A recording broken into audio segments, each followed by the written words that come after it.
Ayun, mga idol. Ha! Hmm. May ulam tayo ngayon, alimango. Oh, yun, may talangka.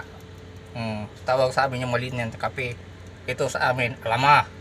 Oh, sa Tagalog, alimango. Oh, sa English, crabs. Oh, ayan oh, hindi nakita ni Kapitan. Kanina nang kumuha kami ng lambat.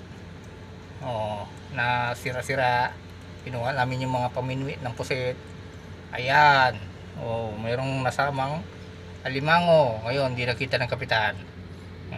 Ngayon, kaya ngayon, ulam kita. Alam mo na, bibigay kita sa kanya. Hindi na ako nakakita sa iyo eh. Ako magyayari sa iyo, ako mag-uulong sa iyo. Ano? Oh, babae ito mga idol. Namumula-mula. Ayun, sa tagal niya na siguro, hindi pinapitan na siya ng mga sisi. Doon sa lambat na